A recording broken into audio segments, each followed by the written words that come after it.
দলত বিসম্বাদ নহব কিয় বিজেপি দলটো এতিয়াতো আৰু বিজেপি হৈ থকা নাই এটো হিমন্ত বিশ্ব শৰ্মাৰ কোম্পানীত পৰিণত হ'ল সেইকাৰণে মই বিজেপি অসমৰ বিজেপি দলটোক আজিকালি HBS কোম্পানী প্ৰাইভেট লিমিটেড বুলি কওঁ Himanta Biswa Sarma private limited company এই দলটোত আন কোনো মানুহৰ কোনো কথাই গুৰুত্ব নাই এই দলটোত যদি কোনোবা মন্ত্ৰীও আছে এই চৰকাৰখনৰ বিজেপি দলৰ যি চৰকাৰ HBS কোম্পানীৰ যিখন চৰকাৰ এই চৰকাৰৰ যদি কোনোবা মন্ত্ৰীও আছে মন্ত্ৰীজনৰো কোনো গুৰুত্ব নাই সেয়া চন্দ্ৰমোহন পাটোৱাৰীয়ে হওক বা সেয়া যোগেন মোহনে হওক সেয়া বিমল বৰাই হওক বা সেয়া আপোনাৰ কি কয় আমাৰ কি দাস খাদ্য আৰু পৰিক্ৰমা মন্ত্ৰী ৰঞ্জিত দাসে হওক কোনো মানুহৰ কোনো গুৰুত্ব নাই ইয়াত কেৱল আৰু কেৱল হিমন্ত বিশ্ব শৰ্মাৰ যিটো বাহিনী পীযুষ হাজৰিকা জয়ন্ত মল্ল যিবিলাক হিমন্ত বিশ্ব শৰ্মাৰ বাহিনী যিবিলাকে সিন্ডিকেট চলায় যিবিলাকে অসমত 2 নম্বৰী কামবিলাক কৰে সেই বাহিনীটোৰ গুৰুত্ব থকাৰ বাহিৰে আন কোনো মানুহৰে গুৰুত্ব নাই আজি বিজেপি দলৰ যিবিলাক বিখাল বিখাল আপোনালোকৰ বিষয়ববীয়াবিলাক আছিলে যিবিলাকে বিজেপি দলটো অসমত প্ৰতিষ্ঠা কৰিছিলে প্ৰত্যেকজনকে খেদুৱা হ'লনে নাই আজি সিদ্ধাৰ্থ ভট্টাচাৰ্য প্ৰাক্তন বিজেপিৰ সভাপতি আজি আপোনাৰ কি কয় নগাঁৱৰ ৰাজেন গোহাঁই ডাঙৰীয়া ৰঞ্জিত দত্ত তাৰ পাছত আপোনাৰ ৰমেন ডেকা তাৰ পিছত ৰঞ্জিত দাস যিমানজন 5জন বিজেপিৰ আপুনি প্ৰাক্তন সভাপতি চাওক প্ৰত্যেকজন সভাপতিক বিজেপি দলৰ পৰা খেদি দিয়াৰ নিচিনা হৈ গ'ল আজি আপুনি জয়ন্ত মল্লৰ নিচিনা ফুকলীয়া ল'ৰা এটাই যাক জুবিন গাৰ্গৰ নিচিনা এজন শিল্পীয়ে গৰু বুলি কয় জয়ন্ত মল্লৰ নিচিনা ফুকলীয়া ল'ৰা এটাই ক'ব পাৰে যে তেওঁলোকৰ প্ৰাক্তন সভাপতি ৰাজেন গোহাঁইক অফিচৰ পৰা গটিয়াই উলিয়াই দিব লাগে এটোতো মই কোৱা নাই ৰাজেন গোহাঁই নিজে কৈছে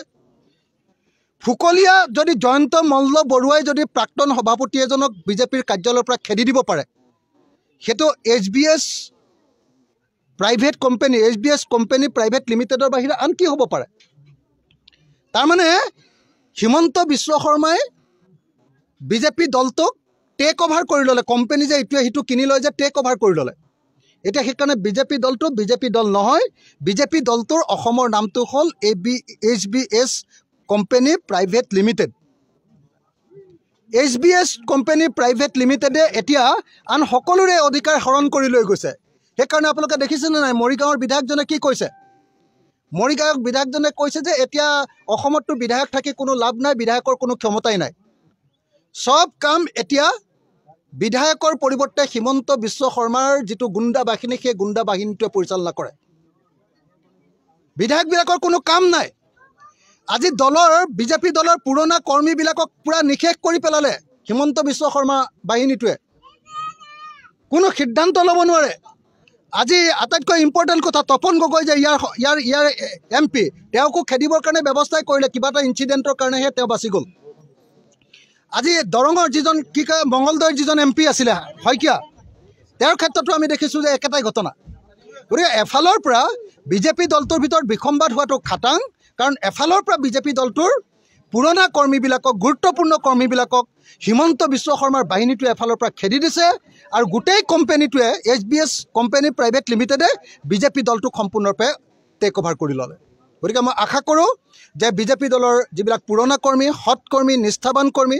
যিবিলাকে দেশৰ কাৰণে বিজেপি দলত সোমাইছিলে তেওঁলোকে বিদ্ৰোহ কৰিব তেওঁলোকে বিসম্বাদ কৰিব আৰু হিমন্ত বিশ্ব শৰ্মাৰ কোম্পানীটোৰ যিটো দাদাগিৰি এই দাদাগিৰিটো নাইকিয়া কৰিব আৰু দলৰ ভিতৰত তেওঁলোকে গণতন্ত্ৰ প্ৰতিষ্ঠা কৰিব এই আশা কৰিছোঁ নহ'লে কিন্তু বিজেপি দলটোৰ ভৱিষ্যতটো নাই আমিতো ভালেই পাওঁ বিজেপি দলটো এনেকৈ কাজিয়া হৈ ধ্বংস হৈ গ'লেতো আমি ভালেই পাওঁ কিন্তু দুৰ্ভাগ্যৰ কথা নহয় তেওঁলোকৰ পুৰণি মানুহে সকলোকে যদি লাট মাৰি মাৰি হিমন্ত বিশ্ব শৰ্মাই খেদি দিয়ে তাৰ পাছতো যদি তেওঁলোকে নামাতে তেতিয়াহ'লে অসমীয়া মানুহকে খেদিছে নহয় তেওঁলোকে যোৰহাট লোকসভা সমষ্টিটো তাৰমানে আমি 12 দলীয় যিটো বিৰোধী দল আছে সকলোৱে মিলি লৈ খেলিম আৰু সেই 12 দলীয় বিৰোধী দলৰ তৰফৰ পৰা আমি ৰাইজৰ দলে এই লোকসভা সমষ্টিটো বিচাৰিছোঁ আমি তেওঁলোকক অনুৰোধ কৰিছোঁ যে এইটো যদি ৰাইজৰ দলক দিয়ে আমি জিকিব পাৰিম সেইকাৰণে মানে ৰাইজৰ দলৰ তৰফৰ পৰা কৈছোঁ যে হিমন্ত বিশ্ব শৰ্মা হওক নৰেন্দ্ৰ মোদীয়ে হওক যদি ৰাইজৰ দলে খেলিবলৈ পায় যোৰহাট লোকসভা সমষ্টিটোত আমি জয়ী হ'মেই